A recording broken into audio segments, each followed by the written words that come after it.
¿Qué tal? ¿Cómo están? Estamos arrancando la caja negra, estamos en vivo y en directo, 21 y 27, 18 grados la temperatura en Asunción. Acá hacen poco menos. ¿Qué tal, Cintia? ¿Cómo estás? 17. Hola Jorge, ¿qué tal? Un saludo para toda la Acá teleaudiencia. 10 por ahí, 17 yo creo que estamos. 17. Mañana cumbre de poderes.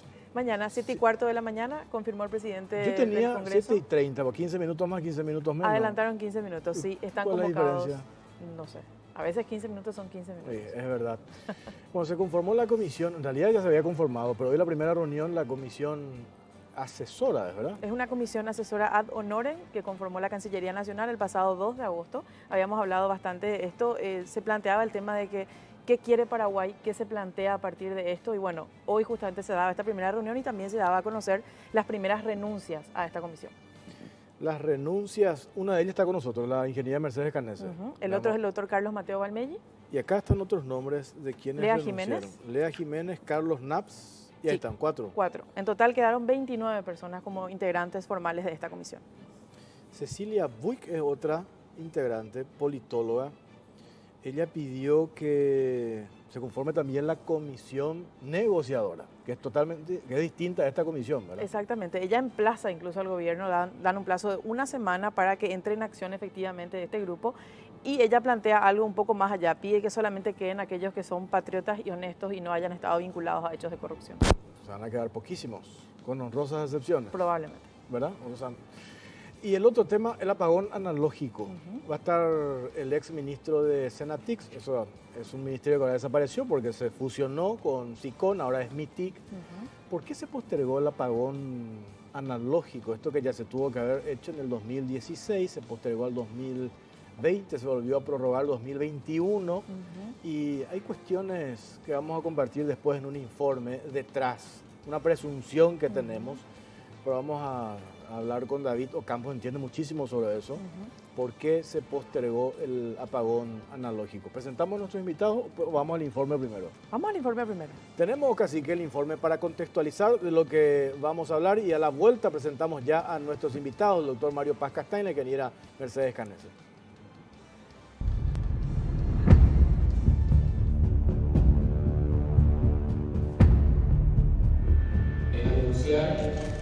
Conforme lo había prometido el presidente de la República, es la conformación de una comisión asesora para la renegociación o revisión, del anexo C del TIPU.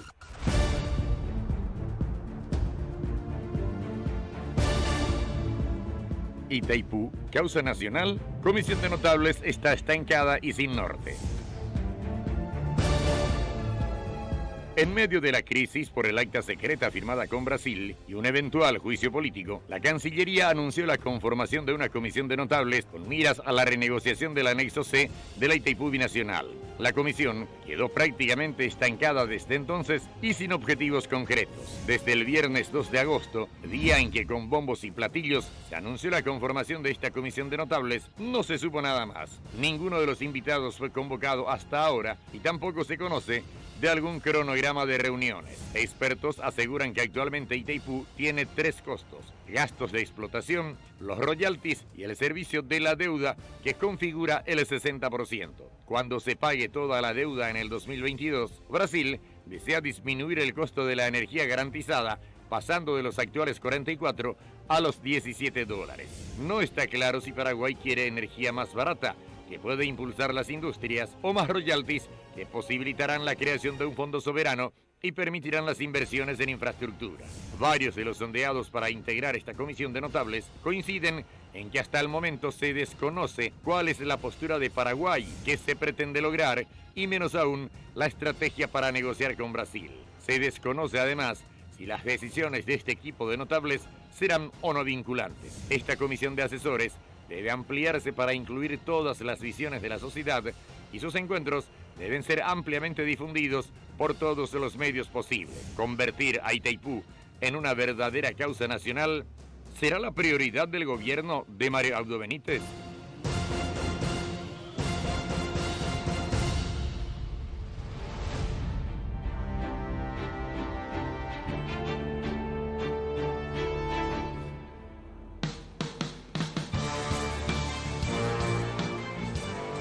Bueno, ya está con nosotros ingeniera Mercedes Carnese. ¿Cómo le va? Buenas noches. Muy buenas noches, Jorge. Muy buenas noches también a Cintia. Un gusto estar con todo el equipo de Unicanal y los que nos están viendo también para Paz Castaño. ¿Por qué trabajaste? Bueno, de la comisión, digo. Claro, fue una decisión bastante debatida con los que fuimos parte del equipo negociador en el tema de Itaipú durante el gobierno de Fernando Lugo. Nosotros vemos en primer lugar que no hay una revisión de parte del Poder Ejecutivo de la posición que ha tomado en los hechos, ¿verdad? En dos casos concretos, como es la revisión de las notas reversales de Yacyretá, que él podía haber no enviado a Argentina, haber planteado que el Congreso vuelva a analizar lo que ahora se va a tratar de este jueves en 8 en el Congreso, que es la posibilidad de derogar la ley que aprueba esas notas reversales. Y que fue muy cuestionado en su momento, la ciudadanía salió, se movilizó, eso fue hace un año más o menos, en contra de estas notas reversales, pero él no tuvo eso en cuenta. Y en segundo término, el acta secreta, ¿verdad? Él anula el acta secreta por presión ciudadana, pero no porque él realmente piense que esa acta estaba mal, ¿verdad? Entonces, tampoco, aparte de esa falta autocrítica de revisar, digamos, la posición que ha tomado, que ha sido de una negociación a oscuras, podemos decir una negociación opaca, tampoco ha definido cuáles son los puntos que Paraguay va a defender, ¿verdad? Y ahí comparando con lo que fue la gestión de Fernando Lugo, que ya en la campaña electoral se hablaba de cuáles eran los puntos que Paraguay iba a defender en el tema de Itaipú, y a partir de ahí se convocó el Consejo de Expertos, donde participaron también personas así como ahora diversas de todos los sectores y de todas las áreas técnicas también, pero ellos ya sabían cuál era el objetivo del gobierno. En este caso no sabemos cuál es el objetivo, ¿verdad? No es que estemos en contra de asesorar o apoyar una gestión para que Paraguay obtenga el mejor resultado, sino que realmente acá no sabemos cuál es el resultado que el gobierno quiere tener, ¿verdad? Y eso es preocupante porque hay un rumbo que ya está marcado por nuestra Constitución. O sea, la Constitución de Paraguay ya dice que tenemos que defender la soberanía, que el Poder Ejecutivo tiene que encabezar esa decisión y finalmente es el presidente el que tiene la lapicera. Entonces es como conformar un equipo de negociadores cuando no sabemos qué decisión finalmente va a tomar el presidente, que puede ser diferente a lo que pensamos nosotros, siendo entonces o convidado de piedra o finalmente cómplice de una decisión que no estamos de acuerdo, ¿verdad? Doctor Mario Paz Castaño, ¿cómo estás? Buenas noches. Muy bien, buenas noches, Jorge, Cintia, la audiencia. Un placer estar aquí en la Caja Negra. Pues sí estuviste, ¿estás firme en la comisión asesora? Sí, creo que es un tema importante, es una composición muy diversa, pluralista, que abarca todo el espectro de la academia, de lo técnico, de lo político, de lo internacional, en fin. Pienso que todos tenemos que jugarnos en este sentido. Si queremos que la causa nacional sea realmente nacional, tenemos que convertirla no en la causa de un gobierno, en la causa de la sociedad paraguaya.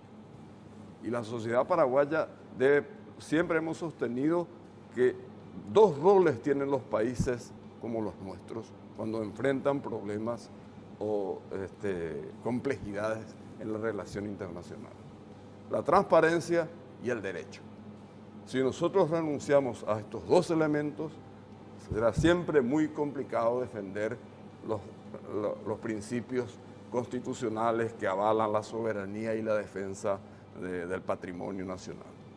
Entonces, en consecuencia, mientras se mantengan las convicciones que nos llevaron a conformar este equipo, mientras se sostengan en lo que todos creemos va a ser realmente lo que se pretende asesorar, porque esta no es una comisión de negociación.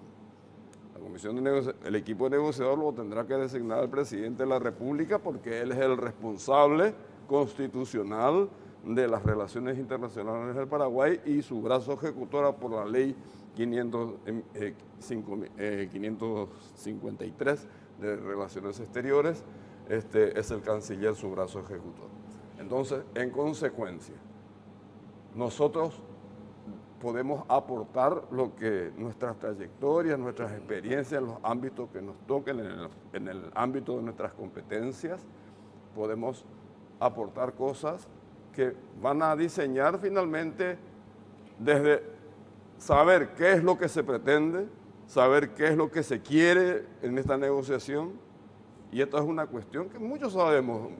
Personalmente yo sé lo que pretendería, pero entonces hay que consensuarlo a nivel de una participación ciudadana y con una opinión que yo no sé si va a ser vinculante, porque no creo que sea vinculante, en el sentido de que no puede ser vinculante porque constitucionalmente no puede ser así, pero sí puede ser una opinión trascendente, una opinión relevante, porque si muchos sectores de la sociedad, de la academia, de la técnica, de las relaciones internacionales, de los partidos políticos, opinan de una manera, no creo que el gobierno pueda apartarse de esos criterios.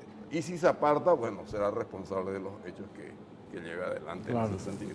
Doctor, hoy se hizo una primera reunión en la Cancillería. Sí. ¿De alguna forma se definió algo en torno a los Se posibles definieron objetivos? aspectos formales, ¿no? Porque fue una reunión de instalación, o sea, nos conocimos, aunque nos conocemos mucho de otros ámbitos, pero integrando una mesa de esta naturaleza, por supuesto, no es la primera, porque yo ya estuve en una mesa propiciada en el 2013, 2012, fines del 2012 y 2013, con la Cancillería a cargo de José Félix Fernández Estigarribia. Que está también ahora. Que está también en este equipo.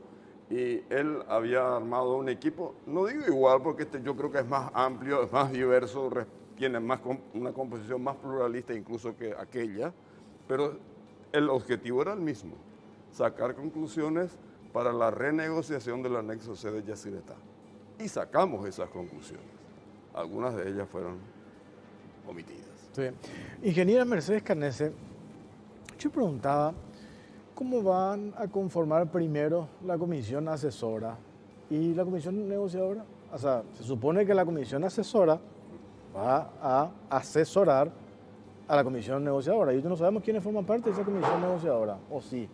No, realmente la información que teníamos antes de que suceda todo este tema del acta secreta era que el presidente de la República dijo, yo voy a ser el negociador, ¿verdad? Que justamente a todos nos llamó la atención porque era mucha responsabilidad en una sola persona, por un lado, y por otro lado, cómo no va a tener un equipo que esté negociando con él. De hecho, lo va a hacer él al más alto nivel, pero después ya no, entre ¿verdad? paréntesis, Sí. Después del fiasco Claro, de la eso fue nota antes. del 24 de mayo, el menos indicado para encabezar la comisión negociadora es el presidente de la República, porque demostró que no está empapado en detalle de lo Claro. que en realidad se firmó. Eso evidenció, él lo asumió incluso públicamente, ¿verdad? Lo cual es gravísimo porque es su función constitucional, ¿verdad? Por eso es que decimos que tiene que haber una rectificación. Él tiene que realmente tomar este tema como lo es su función constitucional y al mismo tiempo rectificar los errores que cometió, ¿verdad?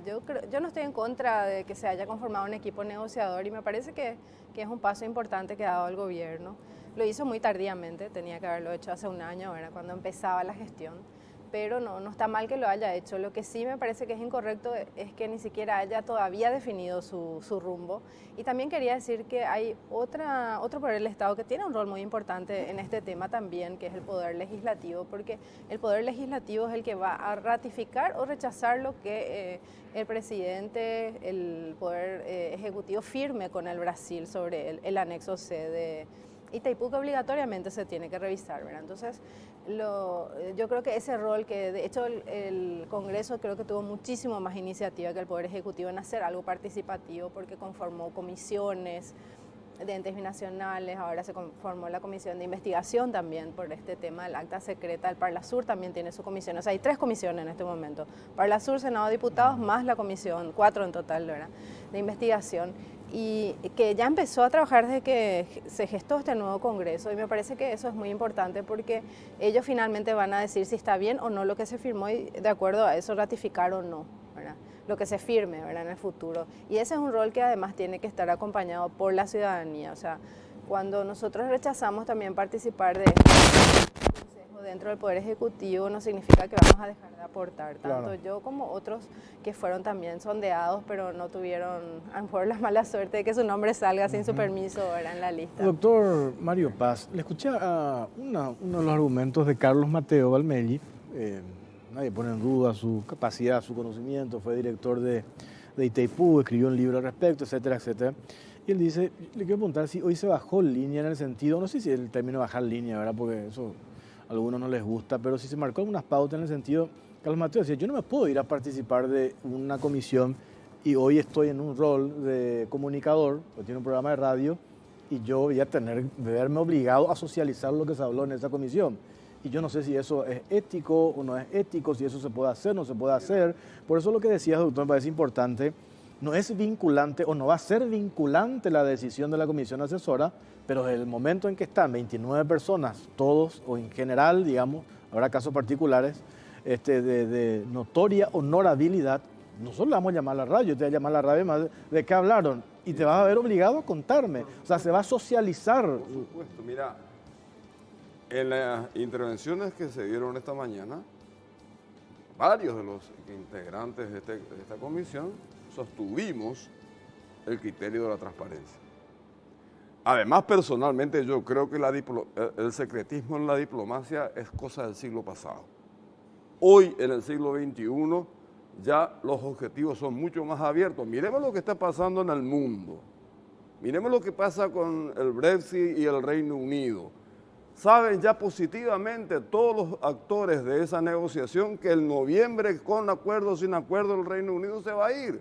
Probablemente algunas cuestiones tácticas, algunas cuestiones de oportunidad o no de hacer tal o cual movimiento podrá tener un signo de discreción. Pero los objetivos generales se saben y se conocen y se defienden, tal como ocurrió con el litigio entre Chile y Bolivia, que finalmente se resolvió en la Corte Internacional de La Haya, pero cada uno ya de antemano sabíamos qué estaban defendiendo o a qué se estaban oponiendo. Entonces, no tiene sentido. Aparte, ¿a quién beneficia el ocultar la información? Al más poderoso. Siempre va a beneficiar al más poderoso. El que tiene menos condiciones tiene que hacer público justamente para que la opinión pública, la comunidad internacional, la sociedad internacional tenga el insumo que le proporciona la defensa de nuestras pretensiones, de nuestros derechos, de lo que nosotros queremos hacer con esta energía que se va a dilucidar. Ya tuvimos la experiencia del acta secreta. Todo Claro, lo que significó, y bueno, y ¿verdad? por eso ahí está. Entonces, hay que actuar, y eso lo dijimos, de cara a la sociedad. Vuelvo a repetir, algunas cuestiones tácticas y estratégicas podrán ser materia de una discreción para manejar oportunidades y modos y maneras de presentar tal o cual forma. Pero los objetivos generales se saben. Además, sabemos, en tu informe está, o utilizamos la energía para pegar un salto. Acá la experta es la ingeniera, pero sabemos muy bien que tenemos un superávit energético de 10 años nomás, que después vamos a tener que buscar otra fórmula porque se van a ir agotando nuestras provisiones energéticas de largo alcance.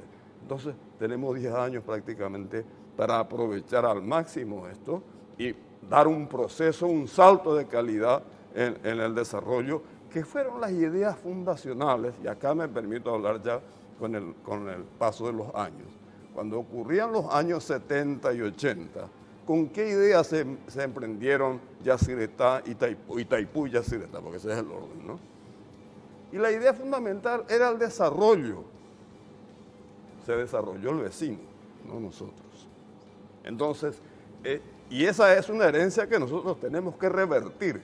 Tenemos todavía 10 años para pegar un salto de calidad a los procesos de industrialización, utilizar nuestra energía más barata y pegar esa transformación que necesita el país, además de fortalecer un sistema eléctrico nacional, además de que estos gastos sociales se transfieran al presupuesto general de la nación, para que sepamos todo en qué se gasta, en qué no se gasta. Hay cosas que se pueden hacer. Por eso es que... Y son fundamentales. Por eso es bueno, con ese espíritu nosotros claro, participamos y estamos de acuerdo en dar nuestro apoyo, nuestro aporte porque esta no es una causa de un gobierno, de un partido, ni de uno de dos sectores. Es la causa del pueblo paraguayo. Cintia. Una consulta para ambos. Teniendo en cuenta el antecedente de la firma de esa acta el 24 de mayo, un acta que fue defendida por el propio presidente de la República, tratándonos a todos de pillos y peajeros, ¿ustedes creen de que este gobierno tiene todavía autoridad moral para encarar una negociación así? Bueno, yo creo en la redención también, ¿verdad? Que realmente, desde mi punto de vista, el presidente Abdo Benítez tendría que haber renunciado o tendría que haber sido sometido a un juicio político donde iba a tener todas las garantías de la defensa. Lastimosamente no hubieron los votos para lo uno y tampoco hubo por digamos, la posición del presidente para lo otro, que sería la renuncia, ¿verdad? Y es lo que tenemos. Entonces, ya que él tomó la decisión de no renunciar, consiguió la forma de tener los votos para que no se haga el juicio político, debe rectificarse, que sería la parte de la redención, ¿verdad? De lo contrario, realmente él no tiene mucho futuro ni como presidente, porque no es solamente el problema energético lo que está sufriendo Paraguay. Hay una crisis enorme económica, que realmente es una crisis que tiene rostro humano, un rostro humano realmente que es realmente muy triste, porque todos los días la gente se está quedando sin trabajo, sin oportunidades, sin comer, ¿verdad? Entonces no va a durar mucho este presidente si es que no asume realmente una posición de defensa de los intereses paraguayos y también de entender que el pueblo ya no aguanta más esta situación económica. Entonces tiene que hacerlo y es la única forma en que pueda llevar adelante estas negociaciones. Y también ahí creo que al final lo positivo, el acta secreta, es que la ciudadanía se despertó y se dio cuenta, por suerte, 4 años antes del 2023, que este tema es fundamental. Entonces, aunque sea porque el pueblo le fija la hoja de ruta, que yo concuerdo totalmente con lo que dice acá mi compañero, ¿verdad? El presidente no va a tener otra cosa que seguir esa hoja de ruta, ¿verdad? Muchas veces decimos eso, que el presidente es el que está. Podría ser también el Papa Francisco, pero solo no va a poder negociar. Necesita al pueblo acompañándole. Mario Paz, hoy me decía en la radio el senador Fernando Silva Facetti, estado dubitativo. Uso ese término. ¿En qué sentido? Cuando hay un liderazgo débil, como el que se nota que hoy lo tiene el presidente, porque él mismo había anunciado que a partir del 15 iban a darse cambios en su gabinete, por esos números que veíamos, un año de gestión, 80% de los encuestados reprueban, rechazan la gestión. Sin embargo, dijo ayer en un programa televisivo, no voy a hacer cambios. Y calificó de buena, supongo. Es más, a eso calificó de buena. Y lo otro, todos coinciden. Yo hablo con economistas, con ustedes los actores políticos, productores, el drama de los tomateros, de los mandioqueros, los yerbateros, el golpe de timón. Y hoy no hay señales de golpe de timón después de lo que declaró el presidente. Entonces, ¿qué garantías tenemos cuando decimos que quien tiene que encabezar esta renegociación es el presidente de la República, cuando no vemos un liderazgo sólido y como que le vemos dubitativo en su accionar? ¿Estamos en condiciones para ir a sentarnos con Brasil teniendo enfrente, sabiendo cómo es el presidente brasileño Bolsonaro? Yo creo que tenemos las condiciones, Jorge, los paraguayos. Y la ciudadanía paraguaya, es cierto lo que dijo acá la ingeniera, gracias a estos actos fallidos, hoy hay mucha más concienciación sobre los temas relativos a lo que siempre fue un gran manto de oscuridad en la historia del Paraguay, el tema de Itaipú. Hoy hay una cosa que ya está brotando incluso a un nivel que ya excede los ámbitos académicos y técnicos, y la gente ya tiene mucho más conciencia de todo esto. Y creo, sí es cierto, tenemos un presidente con problemas que ha transitado una enorme crisis política, que todavía yo creo que la sigue transitando, por esto mismo que acabas de afirmar, tiene deudas pendientes que cumplir, y bueno, pero también está el compromiso de quienes creemos, aunque no compartamos los signos políticos del gobierno y no estemos de acuerdo con varias cosas, esta es una causa que excede el ámbito meramente sectorial o partidario. Acá nosotros tenemos que ponernos de acuerdo porque nos va a causar beneficio o daño lo mal que actuemos los paraguayos en esta causa, sea quien sea el que se vaya a sentar a negociar. Estos son los bueyes con los que tenemos la responsabilidad. Por eso yo hoy dije, el ocupar una silla ahí es un acto de responsabilidad y de fe en las instituciones y en la República. Porque creemos que eso tenemos que defender, las instituciones y la República. Por más que los que estén al frente tengamos dudas que pueden surgir como consecuencia de estos actos que han sido criticados, que han sido materia incluso de una acusación de juicio político en el Congreso, que está ahora, digamos, en archivo, pero sabemos muy bien por temas constitucionales que todo puede reaparecer en cualquier momento. Pero ojalá no sea así. Nosotros necesitamos también un proceso de asegurar, aunque nuestro aporte no sea el más sustancial porque no tenemos el número de bancas en el Congreso como para poder hacer un peso suficiente, pero sí para aportar para la gobernabilidad. No para aportar a un presidente, para aportar el esfuerzo que se necesita en el país. Este presupuesto que se presentó ayer, por ejemplo, para nosotros no es un presupuesto razonable, porque ya se presenta con déficit, ya se presenta con problemas serios de sustentación. Hoy le escuchamos al presidente de la Corte decir que viene con una vieja rémora de un 20 y pico % de atraso en el salario de los magistrados. Bueno, pero el momento que vive el país, el momento que vive la región encima, sumado a los problemas del país, hace que hoy todos tengamos, lamentablemente, que hacer un esfuerzo adicional y sobre todo enfocar la calidad del gasto. Porque sin eso nosotros no vamos a poder transitar lo que debemos transitar. Y entonces presentar un presupuesto así ya también es un problema serio. Tengo que hacer la pausa. Ingeniera Mercedes Canese, usted habló de la hoja de ruta, de la agenda en relación a este tema en particular. Nosotros vemos el comportamiento de Brasil, la historia de Itamaraty y cómo ya han dado señales ahora, antes de la firma del acta del 24 de mayo, con el tema autopartes, ya dio una señal con el tema de arancel a la importación de arroz. O sea que hay como que una hoja de ruta que ellos están siguiendo. Bueno, nosotros estamos empezando. Ahora estamos mandando también una señal. Bueno, tenemos que hacer la pausa, la vuelta, me responde sobre eso. Pausa, ya venimos. Ahí.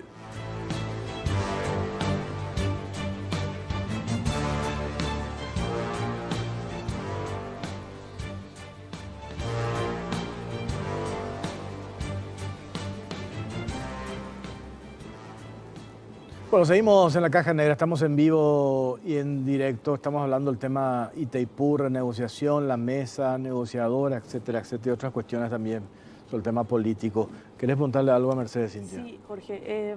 Ingeniera, hoy cuando se dio a conocer su renuncia a esta comisión ad honorem, algunos expresaron sus críticas al respecto, en el sentido de justo que tenemos una instancia donde por fin se pueden defender verdaderamente intereses nacionales, una persona con la capacidad de la ingeniera Mercedes Canese renuncia. Otros hablaban de anteponer intereses ideológicos, partidarios, etcétera, etcétera, como una supuesta motivación. ¿Usted qué podría responder a esas críticas en general? Bueno, yo creo que hay muchos espacios de los cuales siempre hemos colaborado, ¿verdad? Nosotros siempre investigamos el tema de Itaipú y compartimos nuestros conocimientos. Yo soy docente, estoy dando charlas en todo el país, estuve en Pedro Juan Caballero, por ejemplo, la semana pasada, y además estamos participando en las comisiones asesoras del Congreso y permanentes también sobre este tema, ¿verdad? Entonces, diciendo también que el rol del Parlamento es muy importante porque finalmente el Parlamento va a rechazar o ratificar lo que el Poder Ejecutivo decida, ¿verdad?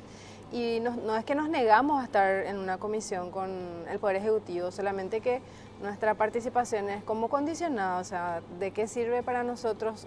No tiene sentido estar en esta comisión sin que sepamos qué el gobierno va a decidir y sin que tengamos también la garantía de parte de Aldo Benítez de que realmente él va a defender la soberanía de nuestro país, ya que ni siquiera ha manifestado, digamos, una autocrítica sobre lo que ya ha actuado. Y acá ya necesitamos hechos, ya no va a bastar con que él haga otra vez una promesa que va a defender los intereses nacionales, la soberanía. Ahora mismo se va a tratar dentro de 10 días, en la Cámara de Senadores la derogación de la ratificación por parte de nuestro Congreso que se había hecho en su momento de las notas reversales de Yacyretá. Es una oportunidad para que él dé indicaciones a su bancada sobre qué posición tomar y ahí veremos también en hechos concretos cuál es su actuación, ¿verdad? Para nosotros subirnos en este barco que no tiene rumbo es eso, o sea, nos gustaría subirnos en un barco que sabemos que tiene un rumbo. De hecho, así fue en el gobierno Fernando Lugo, ¿verdad?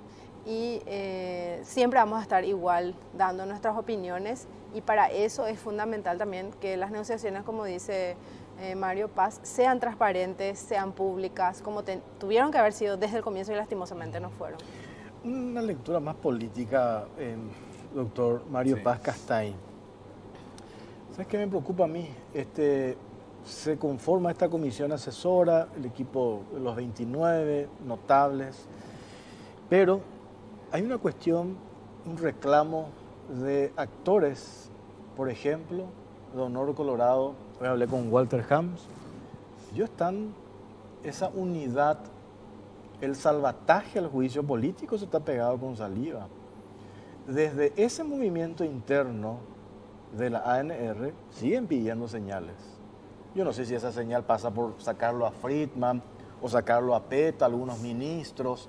Pero si esas señales no se dan, pero digo nomás, para cerrar, si esas señales no se dan, la posición del sector del Frente Guazú ya sabemos cuál es, que se tuvo que haber ido, o el juicio político está.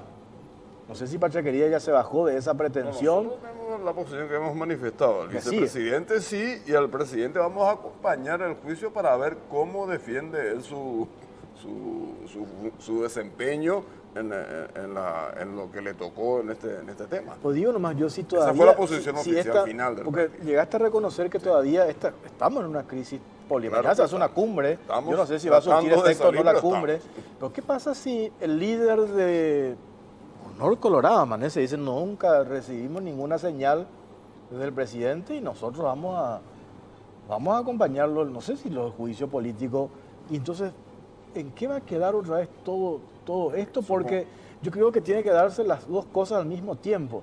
Esas señales, insisto, la piden todos, todos los sectores, la clase política, el empresariado, los docentes, los estudiantes con esta movilización. Hoy se movilizaron los docentes de la Universidad Nacional de Asunción por el tema la nivelación salarial, etcétera, etcétera. O sea, todos estamos pidiendo y sin embargo no se tiene esta señal.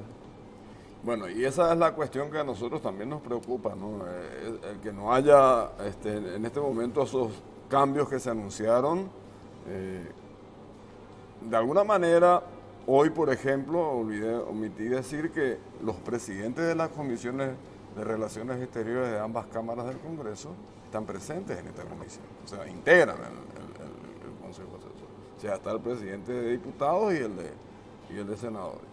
Si bien son del mismo signo político, están presentes ahí vamos a decir, las comisiones asesoras de las cámaras en el ámbito que les compete. Y con relación a esto, y bueno, nosotros tenemos que jugarnos a lo que he dicho ya en el bloque anterior, voy a repetir. Lo que nos interesa a nosotros es que este país funcione. Que este Paraguay, que tiene tantas condiciones pero también tantas desigualdades, funcione como deba funcionar, se solucionen los problemas de fondo, estructurales de este país, y no nos fijemos solamente en los temas que son, vamos a decir, de alivio o de tránsito moderado en el momento, sino que vayamos a las cuestiones de fondo. Y para eso necesitamos acuerdos. Yo necesito acordar con la ingeniera. Y aunque la ingeniera no comparta conmigo mis pensamientos o mis corrientes de pensamiento, tenemos que encontrar algún punto de convergencia para que los dos finalmente podamos redundar en beneficios para toda la sociedad. Esa es la convivencia democrática. Eso es saber respetar el pensamiento del otro y jugarnos todos enteros por un diálogo que en este país, en los 30 años, por eso es que yo sigo sosteniendo que aquí estamos todavía en una transición a la democracia, porque no hemos sabido encontrar los caminos del diálogo social y constructivo en la convivencia democrática. no lo hemos sabido montar. No fuimos capaces de montar esos grandes acuerdos. Hubo algunas intenciones cuando arrancó el periodo de Guasmosi, ¿se acuerdan? Que el pacto de gobernabilidad, pero finalmente se fue diluyendo eso, se fue perdiendo por el camino. Yo participé en alguna de esas cuestiones, pero eso se perdió por ese individualismo y ese fanatismo radicalizado que tenemos en nuestras... no quiero hablar de brechas ni divisiones, pero sí en los individualismos fanatizados que tenemos y que a veces nos impiden realizar lo que normalmente el paraguayo puede hoy virtualmente y virtuosamente, dar como resultado en la práctica en cualquier lugar del mundo. ¿Por qué no hacerlo aquí? Convengamos, ingeniera, que también estas rencillas políticas condicionan. Nosotros hablamos de Itaipú como causa nacional, pero esa causa nacional está condicionada por estas rencillas políticas. Sí, pero que nunca se acaba. No, pero sigue vigente. Realmente yo creo que tiene razón Mario Paz en el sentido de que esto debe ser una causa nacional. Y ahí es donde tenemos que estar de acuerdo en temas fundamentales y a partir de ahí, digamos, se tienen que hacer las negociaciones. ¿Para quién queremos la renta eléctrica? Hay una expectativa de una renta eléctrica de 1.000 millones porque se acaba la deuda de Itaipú, que hay que ver si se mantiene como 1.000 millones de beneficios para Paraguay o se reduce la tarifa. Una primera cuestión. Hay después, con la venta de energía a precio de mercado, una expectativa de 2.000 millones más de renta eléctrica, más otros beneficios que ya tenemos de royalties y compensación por territorio inundado. Contando las dos binacionales, podemos llegar a una renta total de 3.600 millones de dólares al año. Queremos que esa renta sea para empresas privadas, como en su momento quiso negociarse con la empresa Leros. Queremos que sea para la ANDE, queremos que ese dinero, esa renta ingrese a fondos del Tesoro, que sea para el pueblo paraguayo, para que, por ejemplo, se mejore la infraestructura eléctrica, para que se hagan cambios estructurales, o queremos que esa renta eléctrica sustituya impuestos como hoy está haciendo Fonacide y royalties, que sirve para que la gente que tiene más dinero y más ingresos en nuestro país no pague impuestos. Esos son los grandes temas que tenemos que discutir y no vamos a estar de acuerdo todos tampoco, ¿verdad? Hay sectores que quieren que se privatice la ANDE, que se privatice el negocio de la comercialización de energía. Esa fue la disputa por la cual casi nos quedamos sin un presidente, ¿verdad? Entonces son temas en los cuales a lo mejor el 99,9% vamos a estar de acuerdo. Y van a haber algunos sectores empresariales o que podrían tener grandes privilegios si se apoderan de esa energía, que no lo van a estar. Y a partir de ahí tenemos que negociar, pero no sabemos qué quiere Abdo Benítez. ¿Para quién quiere la renta? ¿Quiere que esa renta esté en Paraguay o que esté en Brasil? ¿Qué quiere hacer con esa renta? Todo eso tiene que formar parte de los puntos que Paraguay defienda a la hora de decir esta va a ser nuestra estrategia de negociación. Y eso es lo que no se ve en este momento. Un ex canciller, no quiero decir su nombre, ¿verdad? Pues lo encontré en un restaurante y me dice, yo le dije, doctor, no hay una hoja de ruta. Sí tenemos, me dice. Pues no podemos contar. ¿Cómo es? No podemos contar. Pues yo ya escuché esto de una... Es más, lo dijo el ministro de Hacienda, Benigno López dijo, nosotros no podemos ir contar por nuestra estrategia. Digo. Entonces, ¿cómo se Bueno, yo creo que nosotros tuvimos ya, ese ejemplo cuando se negoció el Tratado de Itaipú. El Tratado de Itaipú, el contenido del tratado, la gente recién supo después de su firma, ¿verdad? Por parte de Stroessner. En comparación a otro evento que sí fue públicamente acompañado por la ciudadanía, que fue el Acta de Foz de Iguazú del año 65, cuando Brasil intenta invadir Paraguay y trata de apoderarse de los saltos del Guairá y de la energía que iba a generar ese aprovechamiento hidroeléctrico, lo que generó una reacción ciudadana, sí, ¿verdad? Y que hizo que la gente acompañe la negociación del gobierno y le obligue a Stroessner, que no era ningún patriota, a firmar un acta que realmente es un acta justo, porque divide la energía en partes iguales, habla del justo precio, el derecho de preferencia, a diferencia de lo que pasó en el año 73. Como ya creo que estamos todos de acuerdo en esta mesa, si Paraguay negocia entre cuatro paredes y con una estrategia oculta, ya sabemos quién va a ganar. Va a ganar el más grande, así de simple. Como siempre, por eso así, yo...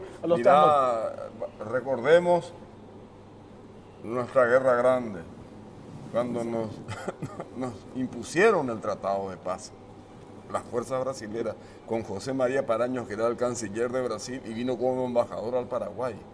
Y le puso a la firma al entonces canciller José Falcón, que es el prócer de las relaciones internacionales incluso la medalla más importante de la Cancillería paraguaya es la medalla de José Falcón, por el acto que hizo Falcón. Falcón se negó a firmar. Y en 24 horas el gobierno títere sostenido por Brasil lo echó. Después vinieron otros y firmaron el famoso tratado de Luisaga-Cotequipe. Bueno, esa es una matriz histórica que nos viene desde el fondo, desde los hondones de la historia, que nosotros tenemos que ver qué parecido tiene con las cosas que hoy seguimos transitando en el siglo XXI. Así es. Entonces, debemos superar eso, debemos superar. Yo vuelvo a repetir, hay cosas que a lo mejor, con discreción, las tácticas, las oportunidades, el modo de presentar las formalidades últimas, pero los objetivos generales se tienen que saber. En el mundo hoy se maneja así las relaciones internacionales. Los chinos y Donald Trump están discutiendo a cara descubierta y tendrán sus mecanismos de reserva por ahí. Pero sus objetivos los sabemos perfectamente porque están peleando los dos. O no están peleando por la tecnología de Huawei, o no están peleando por la derrota del multilateralismo. Bueno, y eso lo sabemos todos y estamos compartiéndolo todos.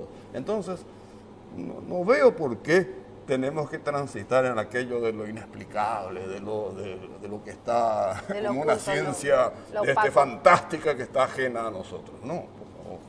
Una de las cuestiones que se plantea incluso desde algunos integrantes de esta comisión asesora es la posibilidad de denunciar el Tratado de Itaipú en instancias internacionales como la única opción que tiene nuestro país para verdaderamente conseguir reivindicaciones. ¿Ustedes estarían de acuerdo con esa posición? No, yo no estoy de acuerdo con esa posición porque me parece que el Tratado de Itaipú tiene muchos defectos. Realmente entregamos mucha de nuestra, soberanía en ese Tratado de Itaipú, pero tiene también aspectos fundamentales que Paraguay no puede perder, como es, por ejemplo, que la energía se divide en partes iguales. Eso es una conquista del Acta de Foz de Iguazú que se traslada después al Tratado de Itaipú. El 50% es nuestro. El 50% es nuestro. Entonces, ¿qué pasa si nosotros, primero que tiene un costo muy elevado anular o denunciar un tratado? Hay que ir a un tribunal internacional que por sentarte nomás ahí a dar tu primera explicación ya te cobra $50.000, como pasó con el caso de Gramón Berres, donde Paraguay tenía toda la razón, pero le salió carísimo, ¿verdad? Y en segundo lugar, ¿con quién vamos a negociar un nuevo tratado? ¿Vamos a negociar con Bolsonaro? ¿Qué garantías tenemos de que Bolsonaro diga, por ejemplo, que la energía se divide en partes iguales si nosotros mismos aceptamos renunciar a eso? Yo creo que hay algo muy importante también que, estudiando un poco lo que fueron las negociaciones durante el gobierno de Lugo, hay que rescatar, ¿verdad?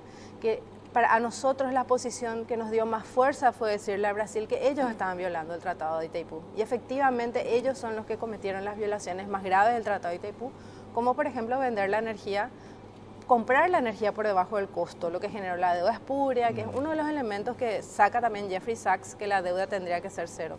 Entonces, ¿por qué nosotros vamos a renunciar justamente a un tratado, dándole entonces la oportunidad a Brasil de que blanquee todas las violaciones que ellos cometieron al tratado? Me parece que es una posición errada. Sí, por supuesto, nosotros tenemos que reivindicar la soberanía sobre nuestra energía, el precio justo, la terminación de horas faltantes, inclusive pensar en una figura diferente a la binacionalidad. Eso no me parece que esté mal, pero es sobre la base de algo fundamental, que es que nosotros somos 50% dueños de la energía de Itaipú. Qué clave es, doctor, mirar eso que mencionaste también, nuestra historia, desde 1956, cuando vino Juscelino Kubitschek a plantear 2 años de presidencia, tenía Stroessner a hacer la hidroeléctrica, era 80-20, después todo lo que se dio.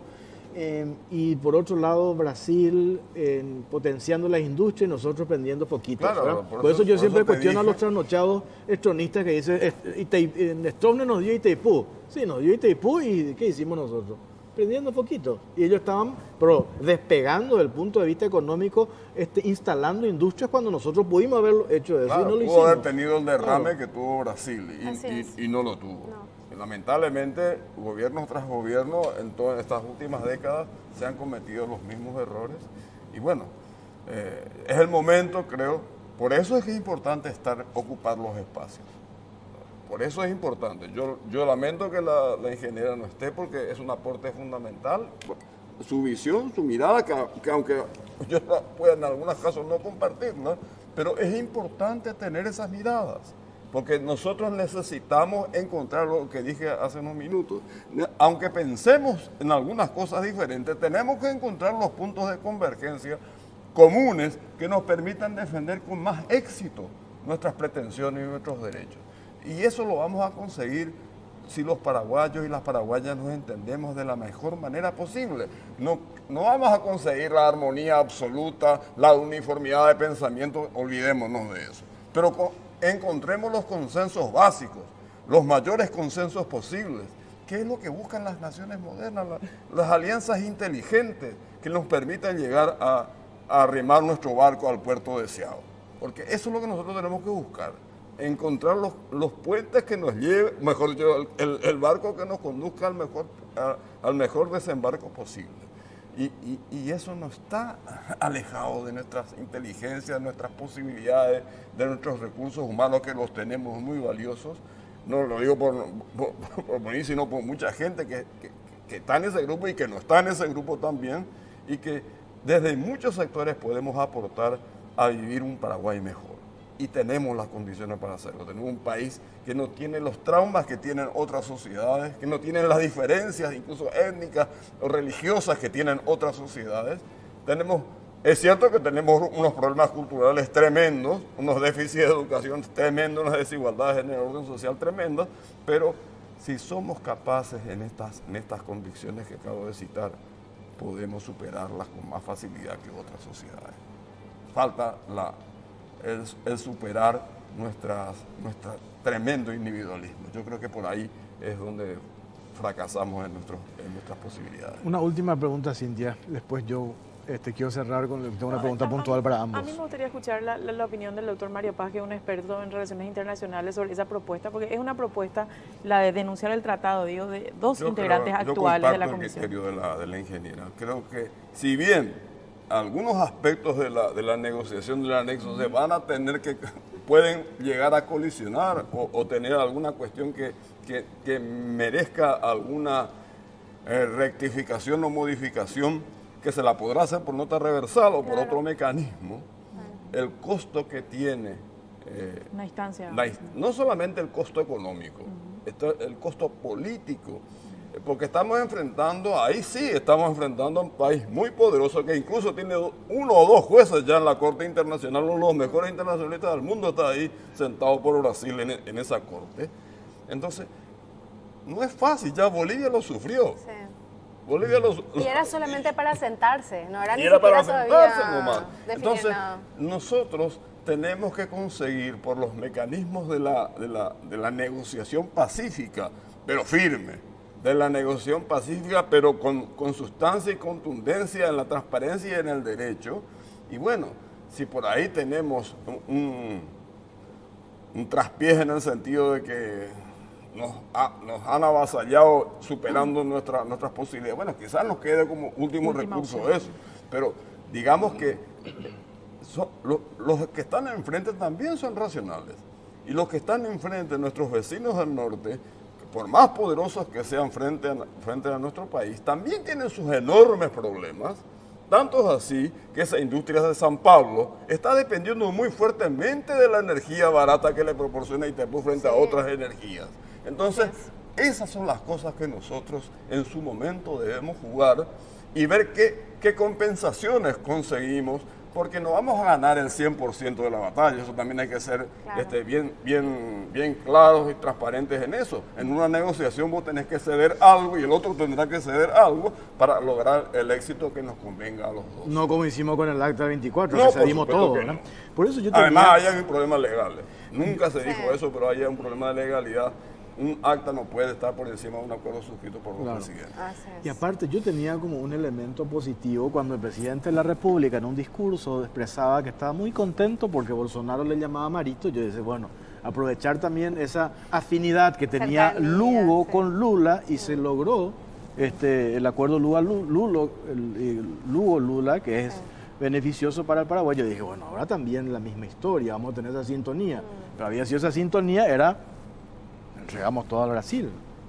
¿O me estoy equivocado? Claro, o sea, yo quiero decir también que importante que del lado brasileño haya estado Lula, porque fue una persona sensible respecto al sufrimiento de los pueblos, de su pueblo y también yo creo que del nuestro. Por eso es que creo que le tocó mucho el hecho de que Lugo le dijo que no podía ser que Paraguay que Brasil se esté desarrollando a costa de Paraguay, ¿verdad?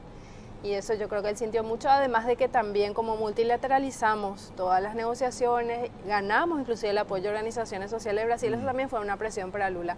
Pero no por eso las negociaciones fueron fáciles, ni fueron simples, ¿verdad? O sea, siempre las negociaciones van a ser duras porque cada país defiende sus intereses. Nosotros no tenemos que enojarnos con Brasil porque defienda sus intereses. El problema acá es que nosotros no hicimos lo mismo. Y funcionó porque no hubo un José Lo de por medio. Vas a cerrar, doctor, vas a cerrar. Mañana 7:15, cumbre de poderes. ¿Te genera una expectativa positiva o va a ser, mira, como dijo alguien hoy para la foto? Esta cumbre, yo al cumbrismo le tengo algunas dudas a nivel internacional y ya a nivel nacional también. No solamente en este gobierno, sino en los anteriores también. Hace 2 meses hubo una cumbre y todos juraron, y los 3 presidentes juraron solemnemente la austeridad. Ahí tenés el presupuesto, ahí lo estoy pidiendo el 20% de aumento por un lado, la compensación. Bueno, ojalá me equivoque y realmente se produzcan resultados favorables.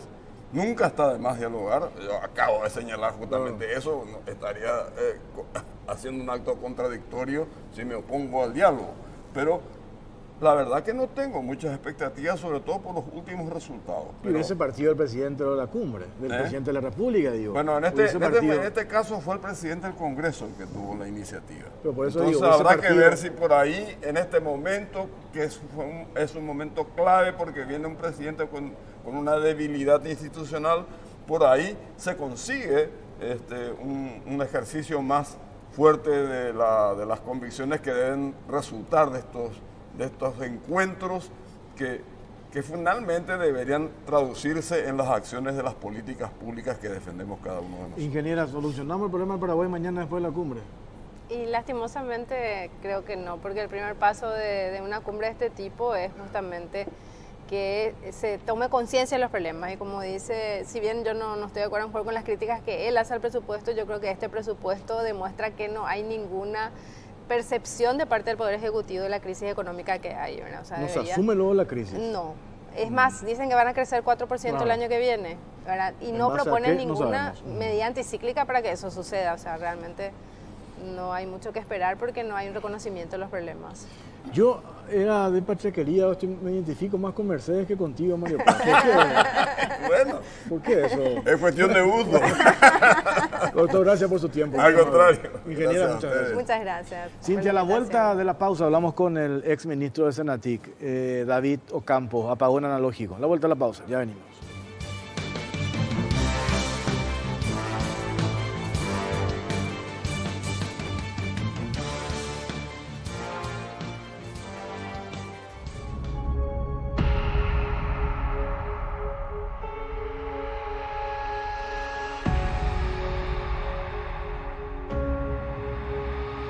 Retrasan apagón analógico para beneficiar a holding vinculado a ministro.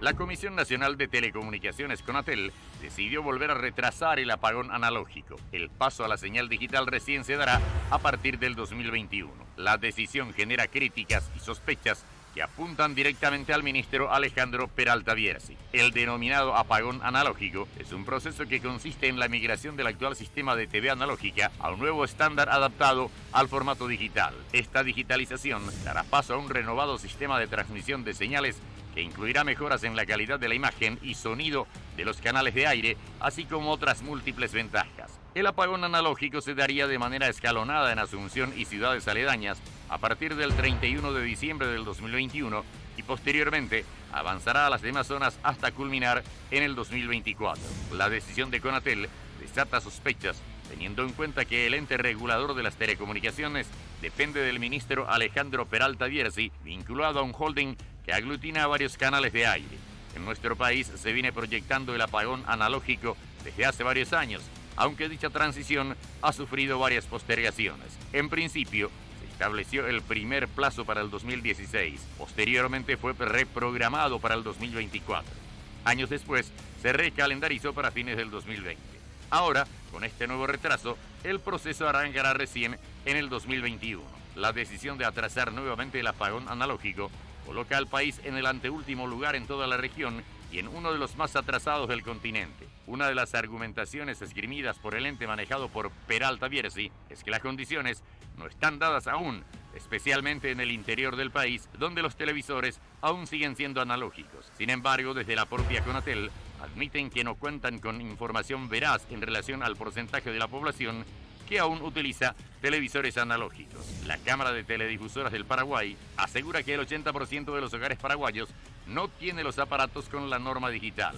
Presentaron un informe con esa cifra, sin respaldo técnico y sin dar detalles al respecto, y con eso lograron volver a postergar el inicio del proceso. Con la fuerte presión ejercida desde el gremio se logró nuevamente aplazar la fecha. Los canales del tío de Peralta Bierzi seguirán siendo uno de los principales beneficiados hasta el 2024. Se estima que cada empresa debe invertir unos $2 millones por canal para adaptarse al nuevo estándar digital. ¿Decisión a medida para evitarle gastos al tío?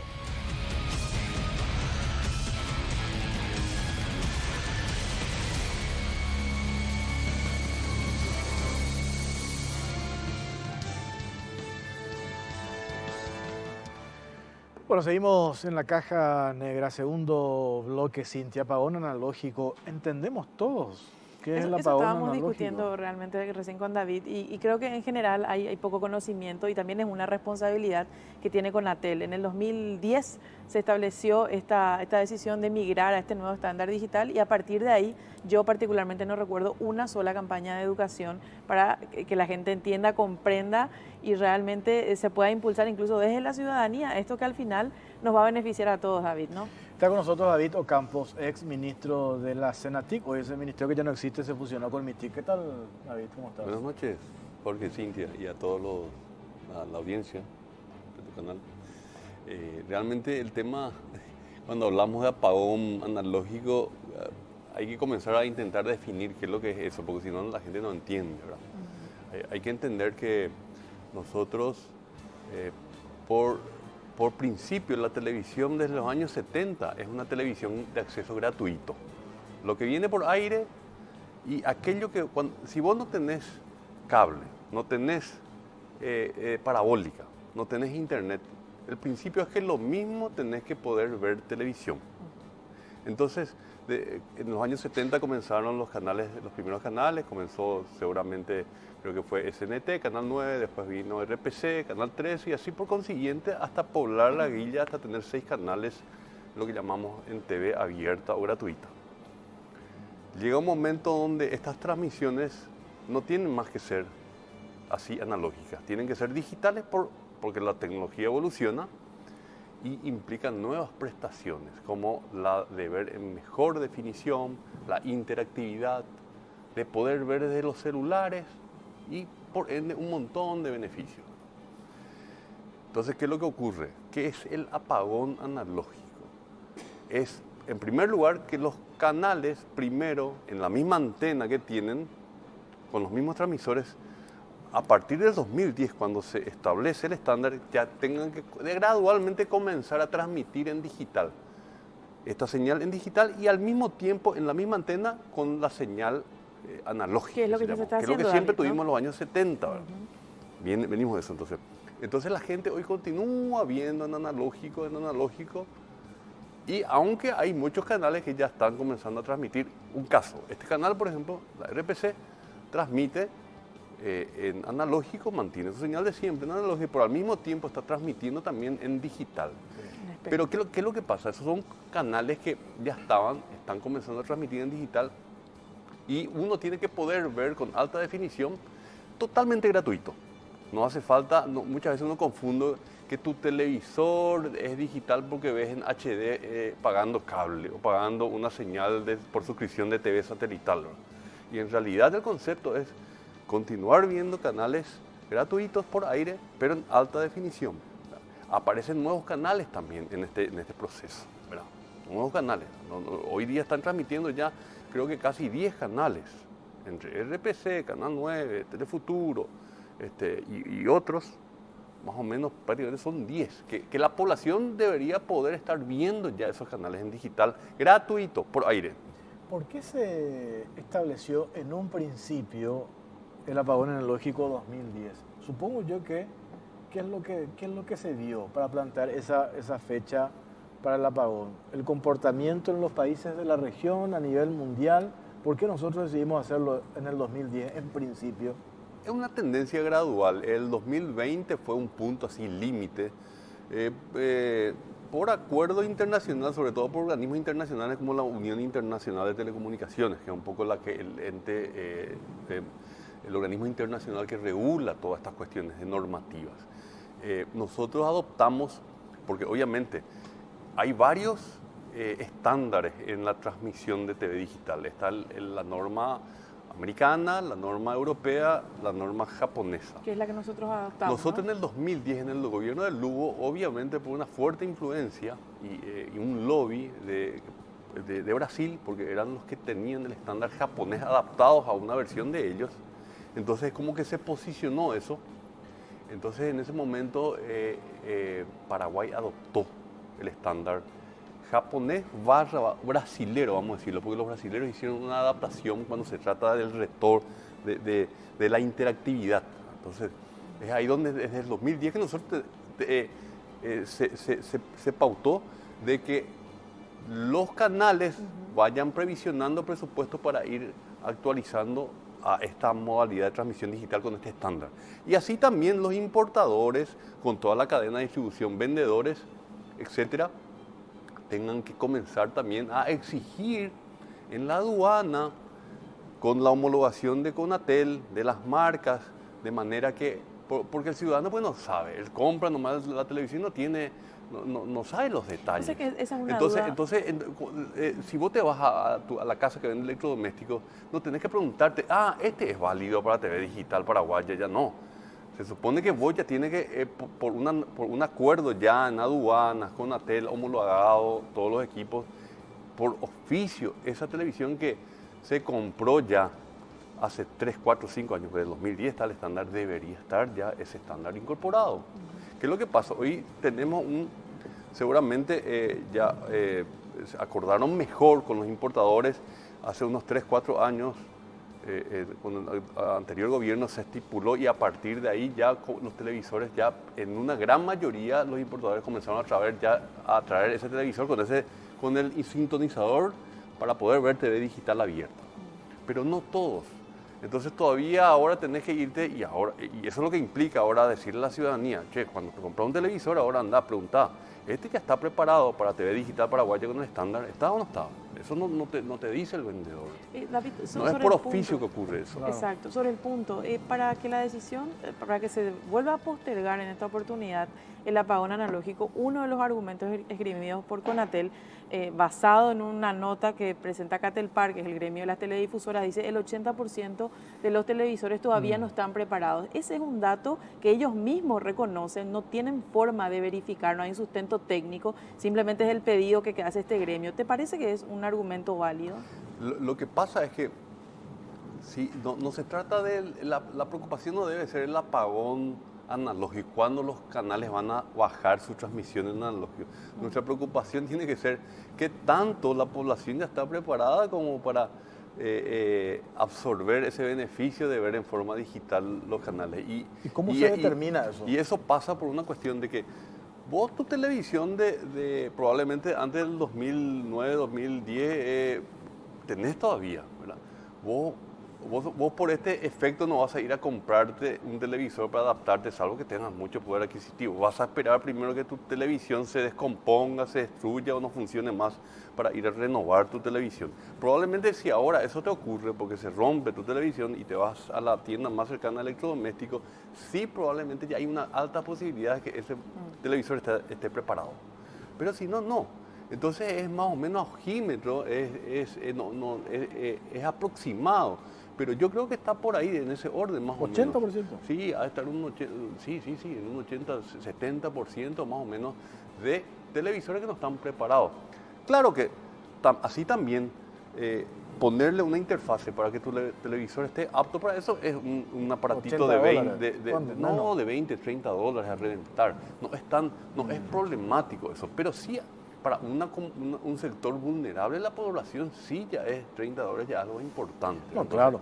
Entonces por eso es que otros países subsidian incluso eso y reparten estas cajitas al sector más vulnerable de la población.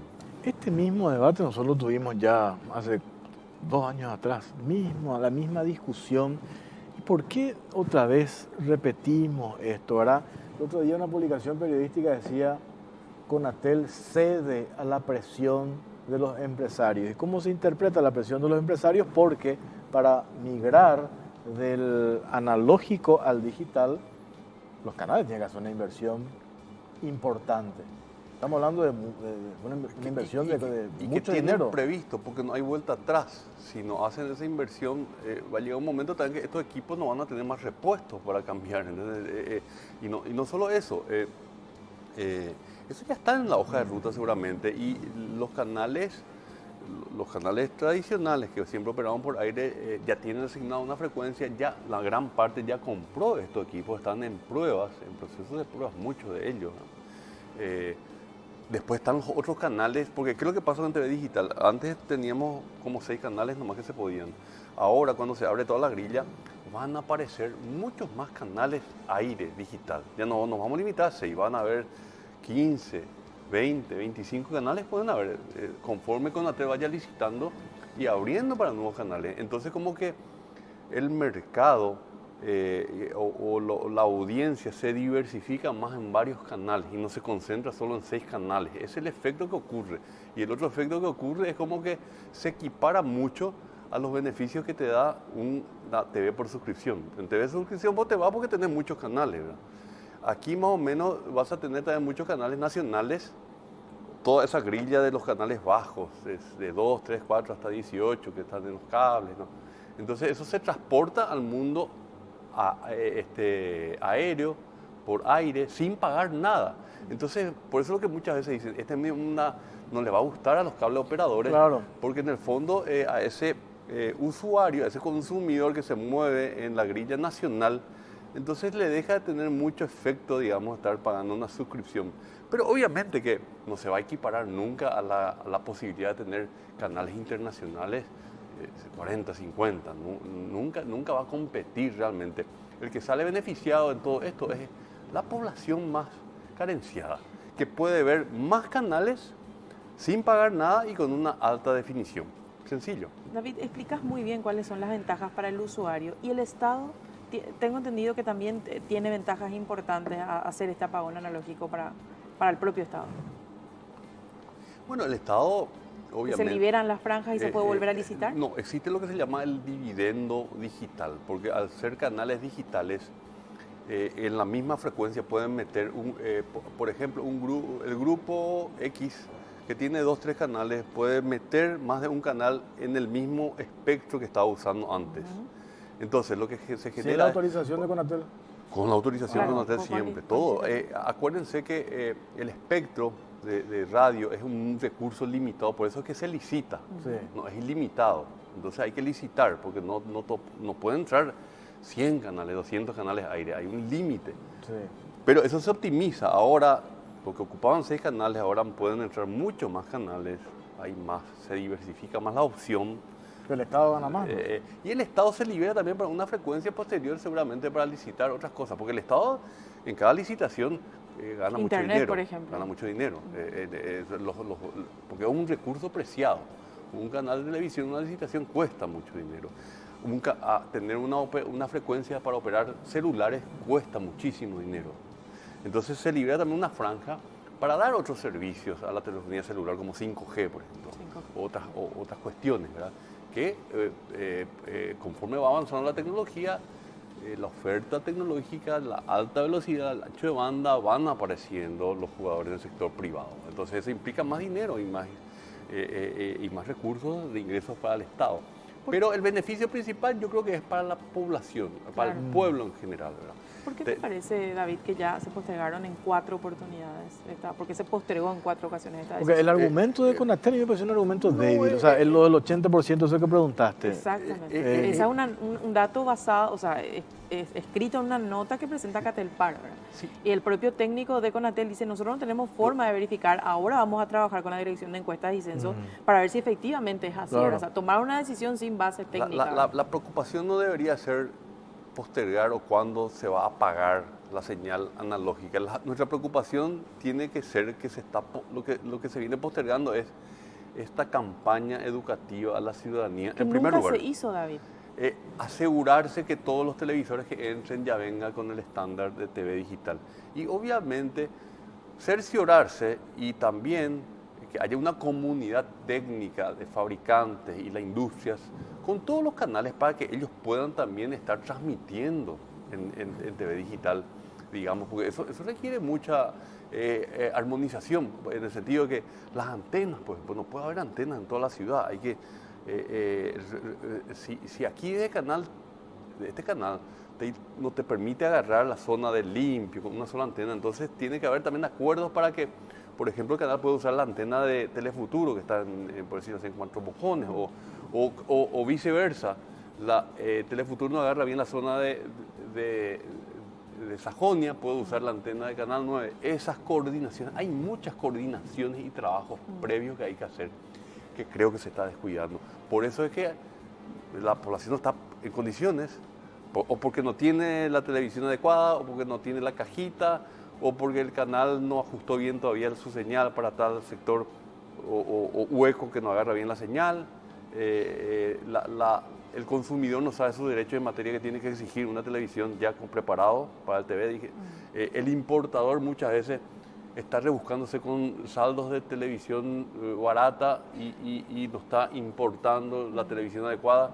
Es una cadena de actores que todos tienen que estar muy bien informados, ¿verdad? Hay que entender, ¿verdad? Claro. No solamente Conatel. Entonces eso implica, creo que lo que no se puede postergar más es que realmente hayan campañas educativas para todos estos sectores coordinadas con Conatel y los canales de televisión. Sobre eso, hoy Senatic depende directamente del Ministerio de Comunicaciones a cargo del señor Peralta Bierzi. Bueno, Ese Senatic ministerio no tiene mucho que ver aquí en realidad, ¿verdad? Es Conatel. No, ya Conatel y aduanas, importadores.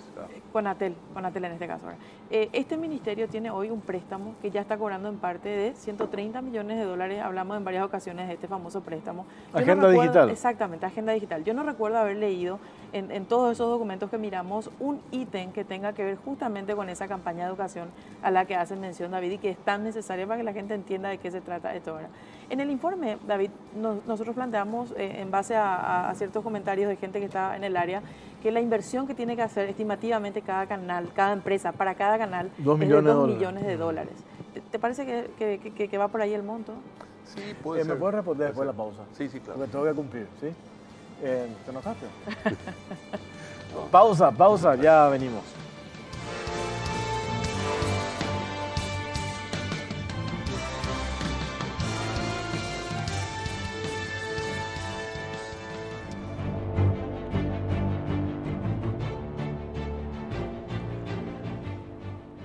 Bueno, último bloque en la caja negra. David Ocampos, esto que te preguntó Cintia, ¿es así ese número, 2 millones de dólares de inversión para hacer esta migración? Sí, y puede ser incluso más.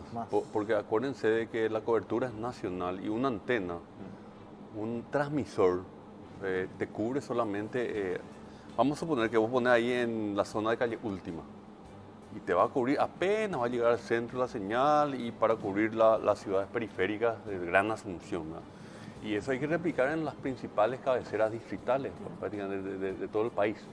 Y yo creo que por ahí también va un poco la cosa de que Conatel debería, en ese sentido, realmente poner un cronograma. O sea, creo que Asunción no es tan difícil pedir de que comience a funcionar en no más de un año, por decirlo así. Siempre y cuando la población, el problema está del lado de la población, no del lado de la transmisión de los empresarios. No va por ahí la cosa. El problema está que la gente tiene desconocimiento, los equipos, es una cadena de problemas, comenzando por el que te vende la televisión que no está preparada, o que está preparada. Y también fíjense que uno de los grandes beneficios, no solamente para la población como para los empresarios de canales de televisión, es que la televisión viene a tu mano, porque los celulares se convierten en un aparato de televisión, porque pueden sintonizar todos estos canales aire digitales sin que vos tengas que pagar ni un plan O sea, no de tenés que internet. entrar a la página web del canal vos a lo para mejor no ver tenés saldo, no tenés internet, no usas tu teléfono, pero podés ver todos los canales desde tu celular. Pero ese celular no es ahora el que eso tiene que venir con un sintonizador digital de televisión digital terrestre del estándar paraguayo, o sea, el estándar japonés. ¿El estándar qué? Y el estándar El que adoptamos en el brasileño. 2010. No, ya sé. Pero ese telefonito a lo mejor te cuesta un poquito más, pero viene ya con el teléfono. Y eso también tiene que entrar, digamos, dentro del proceso de importación, de los importadores, las marcas, los vendedores, distribuidores. ¿Qué ganamos nosotros cuando en el 2010 nos casamos con esta tecnología japonés-brasileña? ¿Qué logramos nosotros? ¿Tuvimos una compensación? Y bueno, es una buena pregunta porque hay, como te dije, hay tres estándares, el americano, europeo y japonés. Todos quieren que adopte su industria porque eso implica también comprar equipos, Claro. hay una cuestión, Licitamos obviamente. Licitamos para ver cuál A mí nos convenía más. A mí me tocó cuestionar eso cuando fui parlamentario. Yo estaba al frente de la Comisión de Ciencia y Tecnología y me cuestioné yo eso. Hay que hacer un comparar, no se puede ligeramente adoptar porque somos amigos de Brasil nomás. Bueno, se comparó y dicho hecho, creo que salió ese estándar. No quiere decir que sea ni un estándar es malo o bueno o peor que otro. Solo que siempre implica el beneficio de darle a alguien. Entonces, Claro, pero nosotros que ganamos por eso. Y hubo ofertas, digamos, de cooperaciones. Brasil se ofreció en aquel entonces a transferencias tecnológicas, pues ellos tienen mucho know-how con la academia, la industria. Japón creo que se habrá ofrecido a donar estos set-top box, que ya en ese momento ellos ya estaban pasando por ese proceso y se le quedó ya seguramente ya como... Pero recibimos todo eso, se puede En aquel corroborar. momento yo le dije, pongan por escrito, exijan por escrito, que se llegó a hacer eso. Por eso hay que hurgar un poco el baúl de los recuerdos con Cancillería y las embajadas para ver cómo quedaron estos compromisos de cooperación, ¿verdad? Porque Claro. ahí pueden recibir mucho, la formación de los ingenieros que salen, porque esto también requiere mucho know-how de la industria, de los profesionales. Aquí es no solamente transmitir en digital, sino que esa cajita o los televisores tienen la capacidad de meter un software interactivo que te permita en una publicidad, por ejemplo, con tu control, comprar ese producto y pagarlo en el círculo del comercio electrónico. Entonces tiene muchas prestaciones, hay mucha ingeniería de por medio, ¿verdad? Hay mucho know-how que hasta ahora no está ocurriendo, no se está moviendo. Hoy día vos querés un experto en eso, un técnico, un ingeniero que te haga... que se meta en eso y prácticamente no encontrás, no se desarrolló ese ecosistema de televisión digital.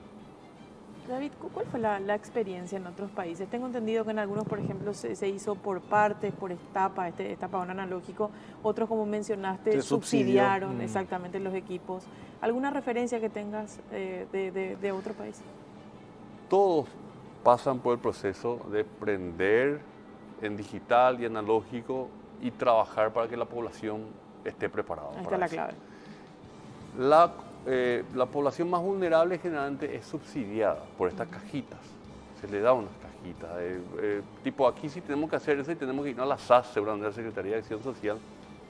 No sé si ahora es Secretaría o Ministerio, ¿verdad? Ya es Ministerio ese. Y bueno, a ver Ministerio el de catálogo de Desarrollo todos Social. los sujetos de subsidios y bueno, y darles a ellos para que puedan continuar viendo. Porque al final de cuentas hay que reconocer que no se le puede desconectar a un segmento de la población por hacer nomás el apagón analógico y se quedan sin conexión, ¿verdad? Se quedan incomunicados prácticamente, porque hay que reconocer que televisión por naturaleza, como dije al comienzo, es gratuito. La radiodifusión está hecho en forma gratuita y todos acceden a eso. Entonces, eso sin duda, hay países diversos, con diversos modelos, pero el caso de la región es muy parecido a todo lo que hicimos, ¿verdad? Pues para ir redondeando, con esto que describió David, esto se va a seguir pateando para adelante. por supuesto, ¿verdad? Porque imagínate, atenta directamente contra los intereses de grupos empresariales muy poderosos. Y muy ligados a... Claro, porque al final, esto que él dice, esto va a beneficiar a la gente, porque vos podés acceder gratis. Sí, a ese servicio. pero independientemente de lo que ocurra o lo que haga Conatel o los importadores, lo concreto y real es que ahora ya hay como 10 canales que están transmitiendo en digital. Eso quiere decir que si uno se cerciora en la hora que compra que su televisor tiene el sintonizador, o se comienza a ver quién vende esas cajitas por 20, 30 dólares, porque si su televisor no está preparado, entonces enchufándole ese en el USB o lo que sea, vos vas a poder ver ya 8 o 10 canales de alta definición totalmente gratis. En Asunción, no se estamos sabe, hablando, David, estamos hablando de Asunción, y eso tiene que hacer ya la gente. O se va y le pide ahí, che, vos tenés un teléfono que ya permite sintonizar digital. Entonces, un poco tiene que ir por demanda de la ciudadanía. No tenemos que esperar que haya el apagón analógico, hay que usar ya lo que hay. Y Asunción está en condiciones ya de recibir esos beneficios. Yo creo que la clave es eso que mencionaba, esa campaña educativa que es muy necesaria y Ideal, para lo cual se tiene que invertir, ¿verdad? Lo ideal es que el gobierno a través de Conatel dispare esa campaña educativa, pero en ausencia de eso no hay que esperar, hay que usar ya, porque al final de cuentas es un beneficio para la gente eso. Es ver en alta definición, ver varios canales, en cualquier lugar, porque eso aquí no hay término medio que ves medio lluvioso como antes que pones tu virulana, es el mundo analógico. Aquí veo o no ves. Delataste tu edad ahí con la virulana. Veo o no ves. Tenemos que hacer una última pausa, ya venimos.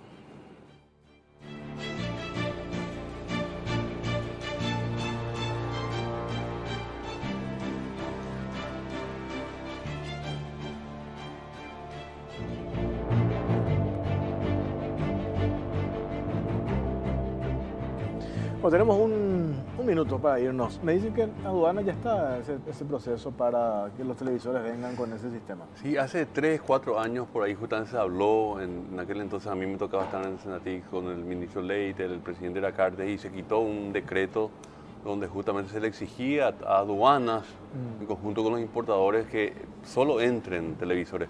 Pero vos sabés, como siempre, puede haber televisores que entran por la frontera, siempre hay una brecha, pero eso fue hace 3, 4 años recién. Eso quiere decir que todo lo que compraron antes, porque muchos, como dicen, 50% de la población habrá comprado su LED mucho antes. Eso entró para los que entraron, tienen gran posibilidad de tener sintonizador incorporado los que compraban hace 3 años. Claro, el resto todavía... Porque estaban homologados en algunos comercios y todo eso. Y ahora probablemente hay un 80-90% de que si te vas a una tienda ya esté el estándar paraguayo. Pero y si no, tenés que comprarte una cajita. Sí, que cuesta $20. Sí, ¿no? sí. Bueno, desde que se fusionó Senatic con Sicón, desapareció Senatic. No me acuerdo, antes hablábamos permanentemente en la radio, lo que hacían ustedes. Perdió relevancia. Perdió relevancia, ahora la motivación con los chicos, estudiantes. A mí me tocó colaborar en la transición para que Senatic no muera y se garantice todas sus prerrogativas, sus funciones, pero quedó como un viceministerio. Claro. Quedó como un viceministerio de MITIC, ¿verdad? La otra pata es comunicaciones, ¿verdad? Y ahí perdió fuerza, David. Y como que no tiene mucho que ver uno con otro, ¿verdad? Pero bueno, creo que la pata en términos de políticas en materia de TICS es la pata siempre de que era Senatix. Sobre todo porque hay una agenda y hay un crédito también del BID de $130 millones ahora que está en proceso de ejecución, ¿verdad? Sí. Nos vamos, gracias David, muy amable. Bueno, un gusto compartir. Nos vamos, Cintia. Nos vemos, Jorge. Nos vemos dando mi canal, viene Oscar Lovera, Escena del Crimen. Buenas noches.